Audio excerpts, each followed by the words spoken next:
Esto es Cosas de Sapiens. De las cavernas a las estrellas. Iniciamos el viaje.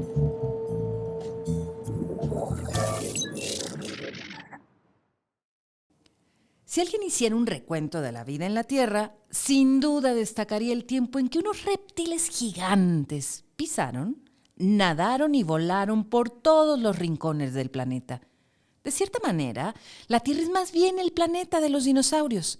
Dominaron por más de 100 millones de años. Los sapiens no llevamos ni medio millón. Pero en ese tiempo hemos avanzado tanto con nuestro pensamiento e inventiva que estamos ya en posibilidad de evitar lo que extinguió a los dinosaurios. Ellos desaparecieron sin saber qué les pegó. Si sucediera lo mismo hoy, los sapiens estamos listos para evitarlo.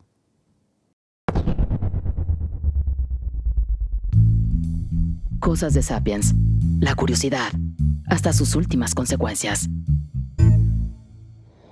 Hola y bienvenidos a Cosas de Sapiens. Yo soy Víctor González Quintanilla y esta tarde me acompaña uno de mis amigos los Sapiens, Sergio de Regules. ¿Qué tal, Sergio? Hola, Víctor. Muy bien, aquí muy contento de estar contigo. Nos encontramos aquí en la Feria Internacional del Libro en Guadalajara, porque Sergio vino a presentar un libro que ahorita nos lo platicará, pero bueno, yo quise aprovechar inmediatamente porque yo a Sergio lo he seguido por mucho tiempo, somos amigos en redes sociales hace tiempo, pero no nos habíamos conocido en persona, y pues en esta narrativa de este podcast que estamos haciendo, Sergio de Regules, que tú has escrito varios libros y entre ellos voy a mencionar uno que tiene que ver con el tema de hoy. Tú escribiste Cielo Sangriento y tiene que ver con el tema que escuchamos hace un momento en el editorial, en la voz de Carla, que nos platicaba o que hacíamos un resumen de cómo nosotros, los sapiens, somos un chango curioso que aprendió a hablar, a construir herramientas y en todo ese camino de la inventiva, de la imaginación y de resolver problemas, hemos sido capaces de desviar un asteroide. Somos capaces de hacer algo que los dinosaurios no supieron ni cómo les llegó, ni cómo les pegó y los extinguió.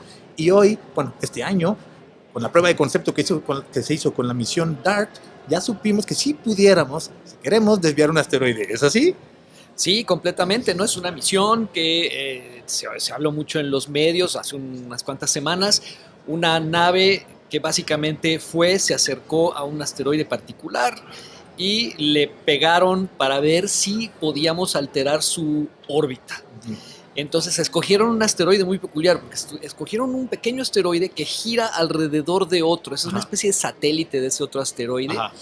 Creo que se llama Didymos el original. Y Dimorphos el otro. Y Dimorphos el chiquitito, ¿Sí? No es un satélite del otro. Entonces lo escogieron porque es chiquito y todo, y básicamente lo que queríamos ver es si sí funciona, que yendo nosotros a pegarle, como si haz de cuenta, como si le aventaras una pelota de billar y le pegaras a otra, a ver si eso funcionaba, y era muy importante saberlo porque pues el asteroide, pues sabemos que son más o menos rocosos y así, pero nunca sabes con un asteroide si la consistencia es compacta o si es un aglomerado todo fofo de piedras y polvos y cosas así. Si fuera así, pues es más difícil desviarlo. Entonces, bueno, fueron y le pegaron y le dieron exactamente en el blanco. Claro, después había que esperar unos cuantos días a que la pequeña lunita asteroidal avanzara en su órbita y medir desde aquí y ver, bueno, medir también desde allá. Creo que la misma nave la que sobrevivió al golpe, ¿no? La nodriza, digamos, se quedó midiendo para ver si sí se había alterado la órbita como uno calculaba y esperaba, y resultó que sí. Sí, o sea, ahí yo quiero hacer una pausita.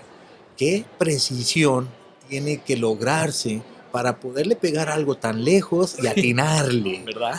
Imagínate nada más. Bueno, ahí lo bonito es que si quieres hacer eso en la Tierra es más difícil porque, haz de cuenta, si tú quisieras lanzar de un solo cañonazo y pegarle exactamente, pues como en la Tierra hay atmósfera y la atmósfera es turbulenta y es aleatoria, hay viento, no sabes, hay ruido, pues no puedes predecir, entonces sería mucho más difícil conseguir. Por suerte allá afuera lo único que prevalece es la gravedad, y la gravedad hace trazos puros y simples. Es una fuerza muy sencilla, o sea, los movimientos que produce son trazos muy sencillos y muy hermosos y se pueden predecir con toda precisión. Con ecuaciones que formuló Isaac Newton y que en algunos casos se recompusieron con la teoría de la relatividad si es que fuese necesario por acercarse demasiado a velocidades muy altas o a gravedades muy fuertes, pero si no, con esas ecuaciones podemos prácticamente Exactamente. Sí, son básicamente las ecuaciones de Newton del siglo XVII, aunque con técnicas matemáticas que se desarrollaron en el siglo XVIII. Digamos, a partir de las ecuaciones de Newton, tú puedes obtener unas ecuaciones mucho más poderosas que te permiten resolver problemas muy difíciles de manera muy sencilla, pero esas son técnicas matemáticas que se desarrollaron en el siglo XVIII y XIX, y básicamente con eso y computadoras, y Newton puedes irle a pegar a esta piedra exactamente, ¿no? Pero y lo chistoso es que no necesitas la relatividad.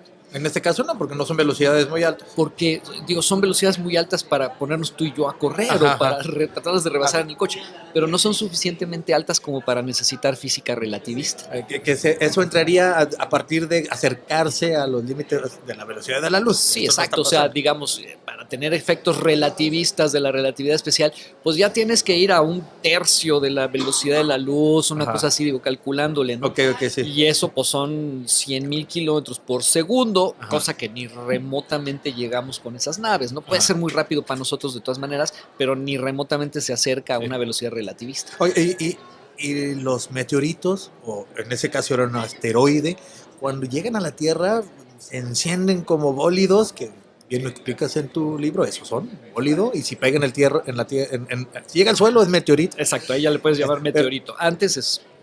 Pero vienen a una velocidad que no se hubiera dado en la Tierra tampoco, es decir, la aceleración que traen ellos en el espacio, que venían sin obstáculos, aumentó a un grado tal que cuando llegan a la Tierra pegan contra la atmósfera como si fuera sólido. ¿Sabes qué es más bien? Es más bien que allá en el espacio, pues cada quien va en su rollo, ¿no?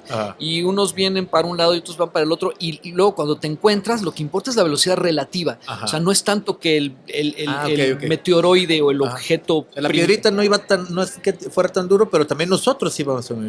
Es que el problema es que cuando hablas de va muy rápido, tienes que decir según quién, ¿no? ¿Relativo a qué? ¿Relativo a qué? Correcto. Y eso es una cosa muy importante en la física, ¿no? O sea, el meteorito pues va a velocidad cero respecto a sí mismo, y nosotros vamos a velocidad cero respecto a nosotros mismos. Aquí me siento como que no me muevo. Exactamente. Entonces, claro, cada uno va en su órbita, y a lo mejor cuando esas órbitas se cruzan, al cruzarse la velocidad relativa entre ambos objetos puede ser muy alta, ¿no? Entonces, en el caso de piedras que nos llegan del espacio, pues puede ser de varias decenas de kilómetros por segundo. Es un poco engañoso decir la piedra venía rapidísimo, porque sientes como que si la piedra tuviera un poder especial de venir rapidísimo. Y no, la piedra anda ahí flotando igual que nosotros, y es cuando nos encontramos que la velocidad relativa de uno respecto al otro pues puede resultar muy grande, y entonces ahí pues puedes tener efectos distintos cuando una piedra ingresa en la atmósfera. Oye, pero entonces platicando así, regresando a lo que le pegó a los dinosaurios y no supieron ni siquiera cómo llegó hace 66 millones de años, y tú lo describes en el libro Cielo Sangriento de Sergio de Régules, ¿eso puede volver a pasar? Ahora, para eso estamos buscando la manera de desviarlos. ¿Qué tan posible, o más bien posible es? ¿Qué tan probable es? ¿Cuántos hay? ¿De cuántos nos tenemos que cuidar? ¿Los estamos vigilando? Todo eso tiene respuesta, ¿no? La primera es, sí, ahora reconocemos que es un peligro que existe, ¿no? Y eso tardamos mucho tiempo en reconocerlo. La gente al principio, y te estoy hablando no hace mucho, en los años 80, incluso 90, había mucha gente que decía, ay, qué disparate que te pueda llegar. Todavía no se hablaba de que la extinción de los dinosaurios fuera por... Se empezaba, pero bueno, la historia también está en el libro. Pero básicamente, antes de saber que había sido un impacto, la gente decía, hombre, sí caen piedras del cielo, pero pues ¿cómo crees que va a llegar el fin del mundo del cielo? ¿No? Eso parece astrología, y la gente no se lo tomaba muy en serio. Pero entonces pasaron varias cosas. Una es cuando se consolidó la hipótesis del equipo del Walter Álvarez y Luis Álvarez, decir, oigan, pues todo parece indicar que la extinción esa donde se fueron los dinosaurios con 75% de las especies del planeta fue por un impacto, ¿no? Primero ellos sacaron un montón de evidencia, luego nadie les creyó, luego se acumuló más evidencia, y digamos hasta que se convirtió en la explicación más aceptada, pero bueno, eso podemos hablar después. Pero sí primero pasó eso, ¿no? Se consolida eso y la gente lo empieza a aceptar cada vez más, que un impacto produjo una extinción en masa en la Tierra hace 66 millones de años.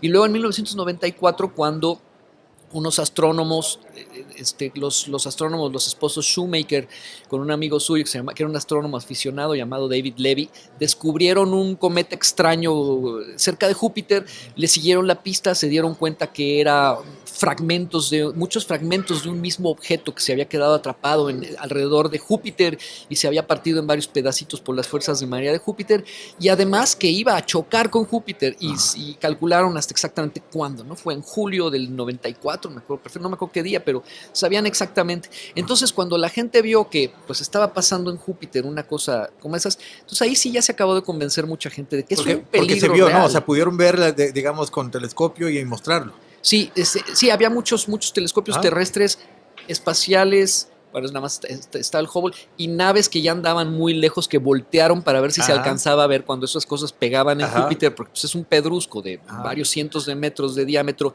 que pega a velocidades tremendas contra la atmósfera de Júpiter, y se esperaba que levantara pues tremendas columnas de humo, y sí las levantó. Lo malo es que como pegaron del lado de Júpiter que está detrás, que no a nosotros.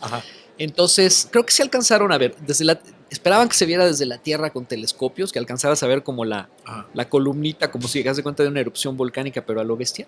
No se vio nada de eso, pero sí sucedió porque después Júpiter giró y entonces nos trajo de frente, al frente, los huecos. Entonces, bueno, básicamente ahí había indicios de que claro ya vimos que sí puede pasar, si ya está pasando, aquí algún día va a pasar también. Correcto. Y eso ayudó a convencer un montón, por ejemplo, al gobierno gringo, que se resistía a dar dinero para programas de censo de objetos peligrosos para la Tierra. Decían, ay, no, qué estupidez, ¿por qué vamos a estar dando dinero para esas tarugadas, ¿no? Y pues con eso ya se empezaron a convencer. Entonces, sí hay programas, no sé en qué van, pero sí estamos vigilando. Hay muchos, de hecho estaba revisando y nomás en Estados Unidos varias universidades diferentes tienen su propio programa de Near Earth Objects. Near Earth, exactamente. Pero también muchos otros países, ¿no? Hay más de 20 programas en general y hay colaboración entre ellos para vigilar los posibles objetos que pudieran atravesarse en la órbita. Exacto, para ir haciendo un censo de los que hay, de los que podrían llegar a ser peligrosos, entonces se van anotando en una lista, ¿no? Y se van anotando en la lista por si alguna vez encontramos uno que sea verdaderamente peligroso. Peligroso significa que la trayectoria que lleva se va a cruzar con la nuestra y que pareciera que pudiéramos chocar, ¿no? Esa es una, ¿no? Que vayamos, que haya probabilidades de chocar. Eso se puede calcular con cada vez más precisión si te esperas y le sigues la pista al objeto. Con un rato que le sigas la pista ya puedes calcular con por lo toda mismo precisión. Que explicabas, que hay ecuaciones que sabemos que se cumplen. Haciendo bien las cuentas, puedes saber por dónde va a estar, con que le tomes unas cuantas fotos, digamos. Exactamente. Es igual que sabemos con anticipación de miles de años el instante exacto en que va a haber un eclipse de sol, pues ya conocemos muy bien la órbita de la Luna. Igual, una vez que conoces la órbita de este objeto, ya puedes decir, perdón, pues va a chocar con nosotros en 30 años, ¿no? Esa es una. Y la otra es que sea muy grande, porque si es un objeto de menos de 50 metros de diámetro, que ya sería una bestialidad. Es como una manzana de tamaño, ¿no? Una cuadra de 50 metros. Una cosa así. Un objeto, no creo que 20 metros, que tal vez es una barbaridad, esos finalmente se desintegran en la atmósfera. Más y a lo mejor llegan en pedacitos a la Tierra, como el de Rusia de Chelyabinsk en 2013. Sí, que lo explicas muy bien, y aparte menciona lo de las cámaras, que hay que verlo, métanse a verlo en YouTube, hay muchas grabaciones de cuando llegó ese objeto. ¿Ese era de más o menos? Ese era, déjame acordarme, creo que era como le calcularon como 20 metros al objeto original, que se fue desintegrando en el ingreso a la atmósfera y luego se partió en varios pedacitos y al final apareció un pedazo más o menos grandecito, pero digo, aquí cabría entre nosotros dos en la mesa, ¿no? Unos 60 centímetros de alto, eso es lo que sobrevivió, y mucho polvito y muchas piedritas. De algo de 20 metros. De algo que originalmente fue de 20 metros. Pero, por ejemplo, el que le pegó a los dinosaurios, el de Chicxulub. Bueno, ese calcularon los Álvarez allá cuando publicaron su artículo en 1980, le calculaban con distintos métodos, comparando con erupciones volcánicas de las que se tenían datos, etcétera, etcétera. Le calcularon que tendría que haber sido un objeto de entre 10 y 15 kilómetros de diámetro. De kilómetros. Pues eso ya es el tamaño de una ciudad pequeña. Bueno, no, ni tan pequeña, ya es el tamaño de una ciudad. Sí. Y algo de ese tamaño va a ser una explosión desde que llega a la atmósfera, pero sí pegó en la Tierra, sí hizo un cráter, y es por eso que sabemos que eso sucedió. Exactamente, un objeto ya de ese tamaño, imagínate que se te viene encima un objeto de 15 kilómetros de diámetro a una velocidad de alrededor de 100 kilómetros por segundo. Entonces imagínate, en cuanto llega a las capas superiores de la atmósfera, que calcúlale son 100 kilómetros de alto por ponerle un número hacia las más altas, ¿no? Quiere decir que se atraviesa la atmósfera completita en un segundo y en un segundo ya lo tienes impactando contra tierra. Y básicamente viene tan rápido que incluso al llegar a la atmósfera, aunque para nosotros es muy tenue, para un objeto que viene a 100 kilómetros por segundo, pues es casi una cosa sólida. Entonces ya puedes hablar de impacto cuando golpea la atmósfera y abre un cráter primero en la atmósfera. Y luego, desde luego, pues en la tierra propiamente dicha, con consecuencias que son tremendas. De una gran extinción, porque aparte, bueno, fue el golpe, fue el incendio, fue los que estuvieron cerca, pues con el puro golpe murieron, pero Sí, después provocan cambios climáticos, provocan toda la cadena trófica se colapsa. Pues mira, es muy divertido. Bueno, no, para los dinos no, para los dinosaurios no lo fue. Para los nosotros dinosaurios para nosotros los sapiens que ya estamos buscando una manera de evitarlo. Exactamente, o sea, digo, es lo que primero, porque cuando el artículo original donde se propuso la hipótesis de impacto con un montón de estudios bien bonitos que llegaron a esa conclusión, los Álvarez y su equipo, ¿no? Primero ellos decían, bueno, si ocurrió esto, entonces debe haber levantado una cantidad de material que se quedó en la atmósfera flotando, entonces un poco en comparación con erupciones volcánicas que lanzan grandes cantidades de material a la atmósfera y producen pequeños descensos de la temperatura durante un par de años. Se lo imaginaban a lo bestia y dice, pues esto debe haber producido oscuridad y un descenso de la temperatura tremendo que desde luego la oscuridad durante meses pues mata todas las plantas y si matas a las plantas pues matas todo lo demás y además el frío que debe haber hecho. Pero con los años, al mismo tiempo que mientras iba ganando terreno la hipótesis del impacto, que como te decía, primero no convencía mucho a la gente, se tardaron 10, 12 años en que ya la gente se convencía, había estudios al mismo tiempo de cómo se forman cráteres que eran interesantes por otras razones. Si tú ves cómo está llena de cráteres la superficie de la Luna y entiendes el proceso de craterización, entonces puedes deducir un montón de cosas de la Luna nada más viéndole las marcas en la cara, ¿no? Entonces había estudios de cómo se forman cráteres y conforme se fueron entendiendo ciertas cosas, aparecieron otros mecanismos de extinción divertidísimos y uno es que el momento en que pega el objeto pega y en nada de tiempo ya tienes un boquete en la Tierra de 40 kilómetros de profundidad. Eso se puede hacer con simulaciones, es terrorífico, pero esto deja como un tubo de vacío en la atmósfera, ¿no? Por donde pasó el objeto, y entonces todo el material que se levanta del objeto y del lugar donde impactó pulverizado o básicamente convertido en roca líquida instantáneamente, pues todo eso escapa por ahí, por ese tubo de vacío que dejó el objeto del impacto, pues no ha dado tiempo que se vuelva a cerrar, es instantáneo, ¿no? Y escapa significa que sale al espacio. Quiere decir que puede salir al espacio con velocidad suficiente para que sea velocidad orbital y entonces pasan varias cosas. Habrá trozos de ese material que saldrán para nunca volver y deben estar orbitando el Sol en estos momentos. Va a haber otros que no alcancen velocidad suficiente y que volvieron a la Tierra. Volvieron a caer, y al volver a caer se distribuyeron por todo el mundo. Entonces tienes primero el impacto inicial y unas horas después tienes una lluvia masiva mundial de meteoritos de estos. De la propia Tierra cayendo de regreso, volviendo a la Tierra, ¿no? Y eso se puede calcular y parece que pudo haber subido las temperaturas en el lapso de menos de 24 horas, las temperaturas a más de 800 grados durante 24 horas. Entonces es otro mecanismo de extinción que no se les había ocurrido a los Álvarez y que ya se salió, digamos, en los 90s cuando se estudiaron estas cosas. Y hay otra cosa muy bonita, imagínate que sale este material y se distribuye por todos lados, ¿no? Unos saldrán con más energía. El que sí se escapó, digamos. El que sí se escapó, y esto me lo dijo una vez Jaime Urrutia, que es un científico, nuestro experto nacional, él ha estado en todas las investigaciones internacionales de esto, es parte del equipo de los que investigan el cráter de Chicxulub y el impacto, es nuestro super experto nacional. Y una vez que lo estaba entrevistando me dijo, debe haber pedacitos de Yucatán en la Luna. Y claro, qué bueno está claro, eso. por supuesto que debe, si salieron todos estos pedacitos de la Luna y hasta de Marte, según entiendo que cayeron como meteoritos, ¿no? Correcto, exactamente, tú pegas, haces un impacto en Marte, pasa lo mismo que te conté, hay material que sale y que se queda en órbita alrededor del Sol, y ese material al paso del tiempo puede llegar a pegarnos a nosotros que estamos, digamos, más abajo respecto al Sol, o sea, Ajá. de Marte para acá es como para abajo. Como que bajando un escalón, digamos. Exactamente, porque es más adentro en el pozo de potencial del Sol, entonces puedes verlo como que estamos más abajo y las cosas caen de Marte en nuestra dirección y algún día nos darán. De aquí a Marte es más difícil, pero de aquí a la Luna es muy posible que haya pedacitos de ese impacto De Yucatán. de Yucatán en la Luna, completamente posible, ¿no? Es una- Oye, Sergio, ¿qué tanto nos debemos de preocupar? Que ya dijimos, hay muchos de estos objetos, digo, no es infinito, pero son muchos y no todos los hemos identificado y no todos están siendo traqueados porque como para todo, los recursos son limitados. Tiempo, dinero y esfuerzo vienen en pocos, vienen muy limitados, pues.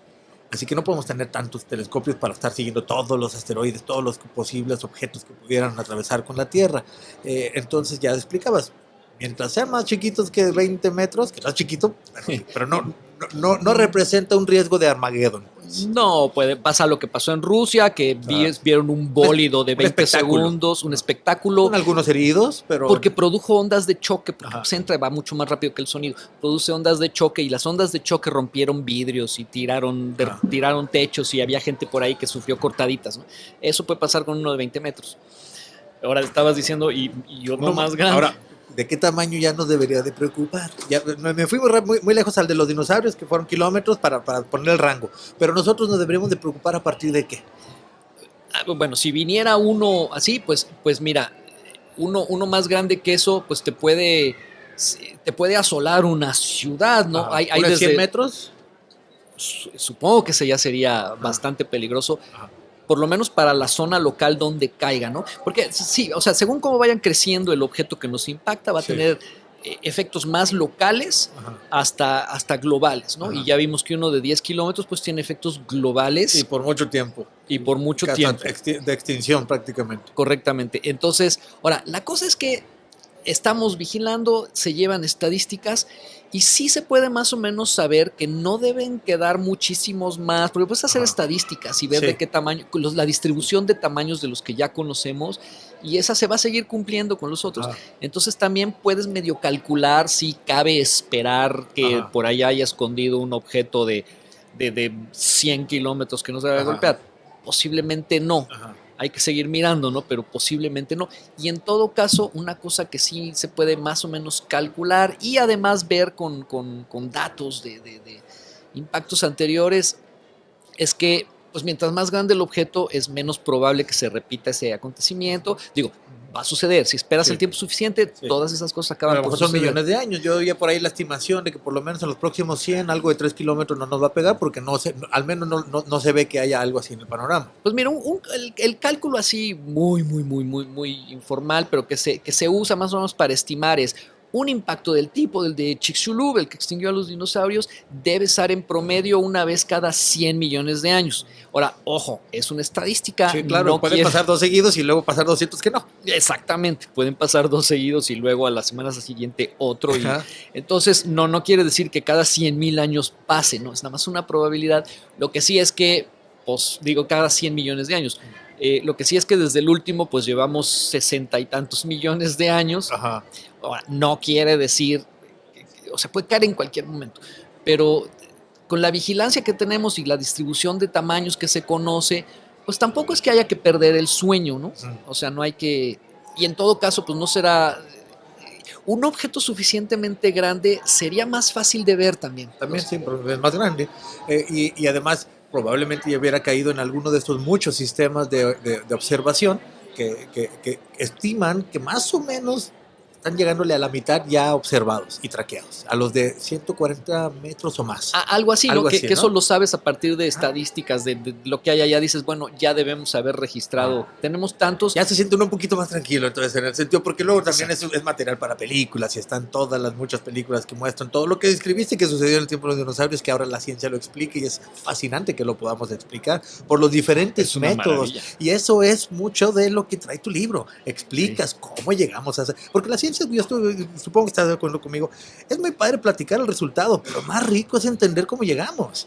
Completamente. En eso baso toda mi filosofía de la divulgación. Yo no te voy a decir nada más, fíjate que sabemos esto, te voy a decir por qué creemos que lo sabemos y eso es mucho más divertido. Esas son las cosas de Sapiens, es decir, la manera en la que el pensamiento colectivo, la manera de resolver problemas nos ha ayudado a ir avanzando de una manera segura y con la precisión con la que le pegamos a ese asteroide, con matemáticas, con logística también, que es algo más humano, más de ponerse de acuerdo. Ingeniería, tecnología. Con esa misma precisión, en unos pocos cientos de años, que no es nada para la historia del planeta, hemos llegado a tener la capacidad de poner, por ejemplo, robots en prácticamente todos los demás planetas y algunas de sus lunas. Marte es el único planeta habitado solo por robots. Sí. Tenemos ahora el relanzamiento de la exploración espacial y bueno, yo le veo que no tiene límites si es que lo hacemos con esta dedicación y se le invierte la atención debida.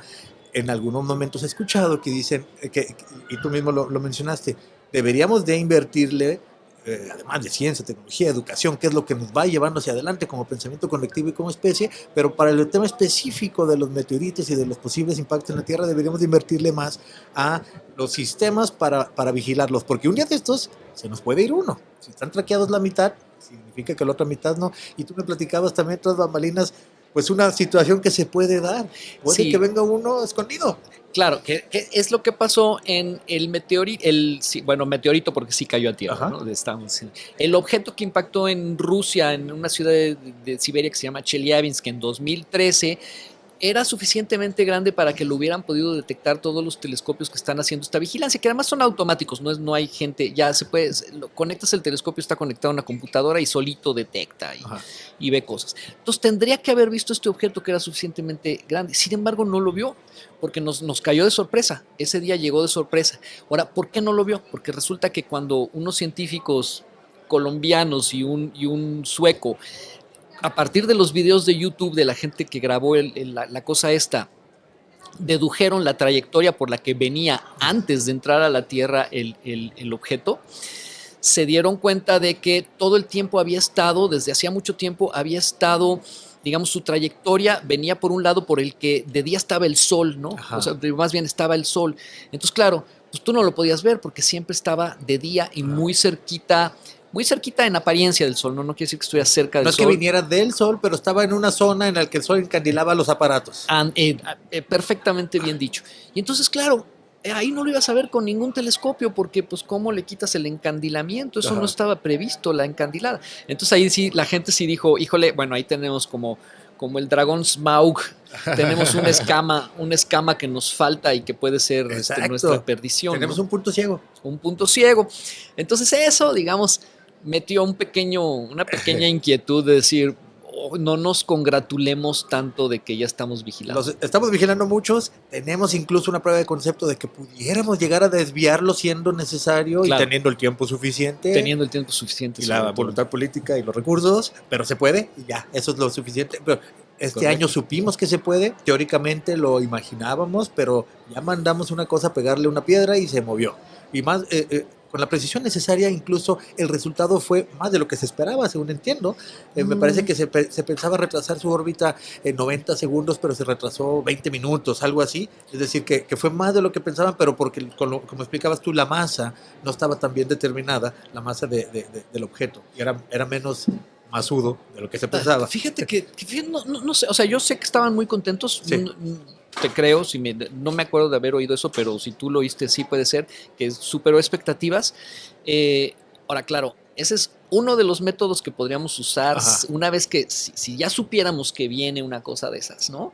¿Qué podemos hacer? Bueno, esta fue una primera prueba de algo que podríamos hacer. Un resorterazo, digamos. Un resorterazo, vas, le das un trancazo, o sea, le avientas una piedrota. Mucho tiempo antes para que se vaya desviando y que con el tiempo la desviación sea mucha. Exactamente, porque haz de cuenta, tú lo desvías de manera que cada una de sus órbitas se retrase una fracción de segundo, pero si tú tienes de tiempo un montón de órbitas de ese objeto antes de que nos pegue. Hicimos la cuenta, como sabemos los sapiens, de cuánto y cómo lo retrasas lo suficiente para que ya no sea riesgo. Exactamente, entonces tú le diste una sopladita, se frenó tantitito, Ajá. pero acumulado en muchas órbitas el retraso puede ser suficiente que para el día de la fecha fatídica del encuentro con la Tierra se haya atrasado lo suficiente para que la Tierra pase de largo y lo libre, ¿no? Digamos, por ejemplo, esa es una... Y el impacto es una forma, pero se discuten otras posibilidades para desviar y sobre todo más bien para frenar o acelerar el objeto que pueda venir a darnos para que o bien la Tierra ya se haya quitado de en medio cuando pase por ahí, o bien la Tierra todavía no llegue cuando pase por ahí. Entonces son las dos cosas, o lo aceleramos o lo frenamos. Ajá. Esta fue para frenarlo, se hizo con un objeto muy chiquito, ¿no? Pero si tú decías, tú ya repetiste la frase, prueba de concepto, el día que venga ese objeto, pues ojalá ya no tengamos nada más una prueba, no sea nada más una prueba de Como ya concepto. la nave lista para ir a moverlo, a detenerlo, a frenarlo, alguna de esas. Pero, ¿y por qué no le mandamos una bomba atómica como Bruce Willis bien lo dijo? ¿Verdad? Esa pregunta siempre sale, Sí, es sí. muy buena. Pero contestémosla, ¿por qué no? Exactamente. Bueno, ahí hay un par de problemas. Una es que, de hecho tres, pero el tercer problema es una tontería. Pero bueno, dos problemas principales. Uno es que aquí el efecto, si tú haces explotar una bomba de lo que sea, pero atómica en particular, en la Tierra, gran parte del efecto es porque la bomba desplaza grandes masas de aire, porque aquí hay una atmósfera, ¿no? O sea, la energía de la expansión de la bomba es eso, y además desplaza grandes cantidades de aire. Sí, gran parte de su poder destructivo es eso. Es que hay atmósfera y que la hace expandirse a una velocidad espantosa, y entonces te pega el aironazo, el huracanazo, el golpe de presión tremendo. Ahora, en el espacio no hay aire, entonces el efecto de una bomba atómica no va a ser que tú la explotes enfrente de la nave y la nave siente un soplón, porque no hay nada que le sople. Entonces, número uno, el efecto de la explosión atómica sobre eso sería distinto. Número dos, no queremos destruirlo y partirlo en pedacitos, porque eso puede ser peor. O sea, ahora imagínate que pudieras hacer que lo partes en pedacitos, pero sigue viniendo para acá. Y todos los pedacitos completos, o sea, no es de que sean menos, en total la masa. La masa es la misma, y ponle que ya la distribuiste, pero entonces quiere decir que ahora en lugar de un objeto de impacto tienes varios, y además ya los volviste radiactivos para acabarla de fregar, ¿no? Entonces, no, la idea no es destruirlos. Ahora, un dispositivo nuclear lanzado para allá podría servir para frenarlo o acelerarlo, porque si lo haces explotar enfrente, entonces no hay aironazo ni nada, lo que sí hay es una intensa radiación que puede, al llegar al objeto, fundir parte de la superficie, de la parte expuesta hacia la bomba, y a la hora de fundirse esto, pues de la superficie del objeto van evaporándose, va a expulsar partículas, y eso le va a dar un impulso por la tercera ley de Newton. Entonces podría ser que haciéndole explotar una bomba nuclear suficientemente cerca, no sea directamente la explosión. No es que hay que meterla como en las películas o tirarle el golpe, sino que la explosión sea cercana para provocar que se derrita un lado. Exactamente, y que ese lado al derretirse expulse partículas, y esas partículas al ser expulsadas sean un poquito con un motor de propulsión en reversa y lo frena. Esa es una posibilidad. Pero fíjate, había un problema que menciona Carl Sagan en su libro de Pálido Punto Azul. Cuando se empezó a discutir eso en los años 90, decir, ok, ya sabemos que sí es un peligro verdadero, ¿qué hacemos? No, pues una bomba nuclear, ¿no? Lo primero que dijo mucha gente, tírenle una nuke. Sí, nuke the bastards. Pero bueno, era esto, pero hubo un problema más chistoso, y es que mucha gente dijo, no, porque perdónenme señores, pero tenemos un tratado internacional que prohíbe poner armas nucleares en el espacio, entonces eso no se puede. Y Carl Sagan y otros científicos decían, a ver señores, o sea, si esto viene a darnos y la alternativa es la extinción, la esterilización del planeta Tierra, te vas a poner a decir, no, tenemos un tratado internacional. O sea, el tratado internacional es porque era la Guerra Fría y no querías que ninguno de los dos bullies, Rusia y Estados Unidos, tuvieran armas nucleares en el espacio. Pero si la alternativa es la extinción de la especie humana, hay que echar mano de todo lo que haya, ¿no? Exactamente, entonces sería una tontería aferrarse a la letra de ese tratado internacional. Entonces ese es un problema que cuenta Carl Sagan en ese libro. Entonces es un problema político también, que hay que llevar primero abogados. O sea, hay que llevar físicos, hay que llevar abogados. Pero imagínate la estupidez de que alguien dijera... nuestra única solución es mandarle una bomba nuclear. Y alguien dijera, no, porque hay un tratado internacional. Ok, entonces cumplimos el tratado internacional, que tenía otro objetivo, y que nos lleve la fregada, ¿no? O sea, bueno, pero en fin, ese es un problema menso. Los importantes son, no quieres destruirlo o partirlo en pedacitos, porque entonces te llega una lluvia de meteoritos radiactivos. No. Oye, Sergio, Tú vienes aquí a la Feria Internacional del Libro, donde nos encontramos a presentar un libro en el que narras la historia de Miguel Alcubierre, ¿es así?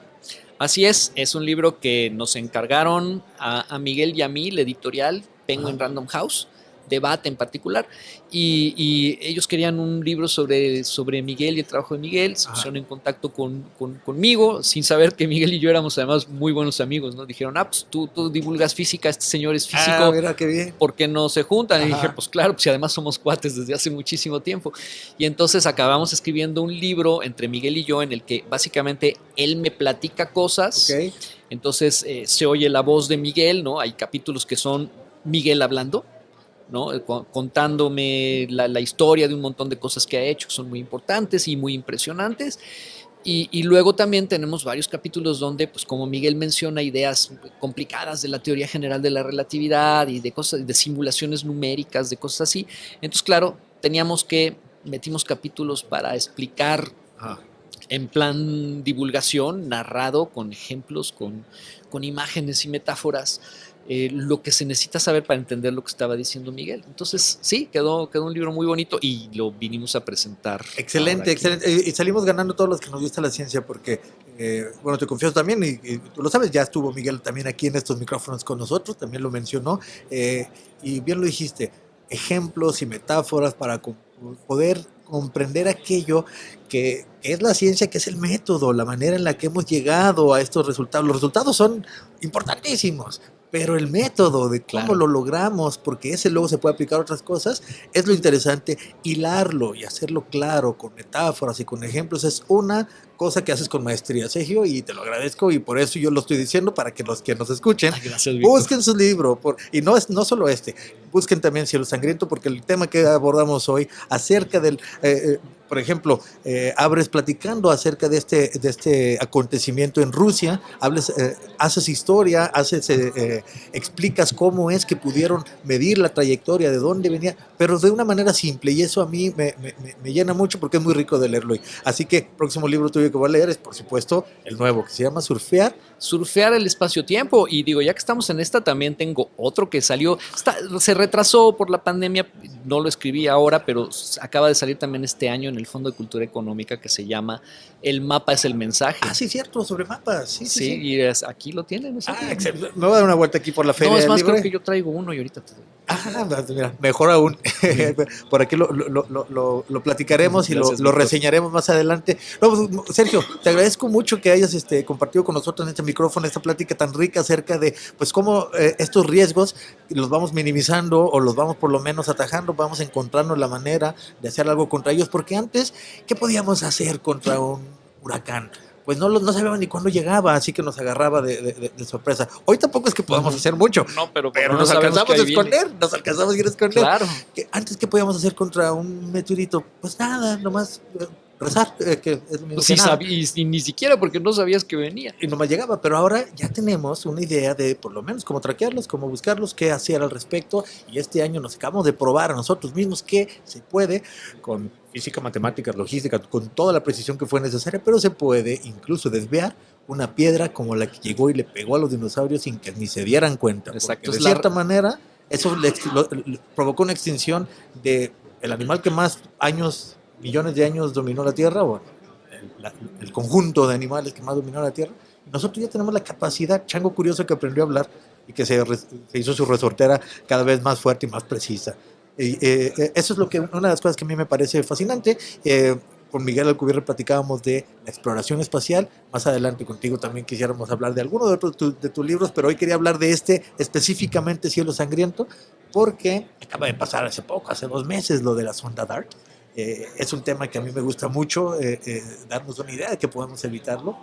Así que pues te agradezco mucho que lo platiquemos, y ya nomás dinos qué nos falta como para poder dormir tranquilos con respecto a los meteoritos que pudieran caer a la Tierra. Ya más o menos me dijiste, ya podemos dormir tranquilos, pero todavía la mitad puede ser que no los estemos traqueando y que se nos puede venir uno por ahí escondido. ¿Qué crees tú que sería hacia adelante ideal, que te gustaría ver que se está dando? Porque por algún tiempo ni siquiera recursos había. Ahora que se acaba de lograr eso tan importante con la sonda DART, siendo optimistas hacia adelante, ¿qué te imaginas que sería como que lo ideal? Pues lo ideal es que sigan rastreando y yo creo que ya podemos dormir tranquilos porque en efecto cuando calculan que ya tenemos la mitad y no sé qué, te digo, son basado en estadísticas y cosas de estas, entonces calculan como la probabilidad de que queden objetos de cierto tamaño y el cálculo da poquitos, entonces nada más que no le quiten el presupuesto a esos programas, ¿no? Porque siempre tuvieron muchos problemas. Ahora no sé cómo estén, pero antes en los 90 y Ajá. 2000 abrían un programa y lo cerraban al rato por falta de presupuesto. Ahora ya hay mucha más gente metida en eso, ¿no? Poniendo sus telescopios a mirar. Entonces, mientras no les quiten, estamos tranquilos porque, pues sí, en efecto, no se ve que vaya a ser así mañana ni pasado mañana, que vaya a venir un objeto a impactarnos con capacidad de esterilizar el planeta Tierra, ¿no? Excelente. Sergio de Régules en Cosas de Sapiens, muchas gracias por acompañarnos y si estás de acuerdo te voy a considerar ya dentro de los colaboradores de nuestros amigos los Sapiens. Encantado, muchas gracias, Víctor, claro que sí. Pues muchas gracias a los que nos escuchan. Aquí estuvo Sergio de Régules. Hoy estamos en los pasillos de la Feria Internacional del Libro en Guadalajara. Nos venimos a grabar un par de capítulos por acá, pero los estaremos escuchando uno por uno, a ti, a Miguel, que ya lo tuvimos también por aquí, y a algunos otros amigos de Sapiens que tendremos. Muchas gracias, Sergio. Gracias, Víctor, un placer. Gracias a todos los que nos escuchan. Estas son Cosas de Sapiens. Síguenos en las redes sociales, así nos encuentras Cosas de Sapiens en prácticamente todas las redes que utilizamos hoy. Si te gusta lo que hacemos, suscríbete y comparte, y si no, bienvenido el debate. Terminamos. Te esperamos en el próximo viaje. Cosas de Sapiens es producido por el Centro Universitario de los Altos de la Universidad de Guadalajara.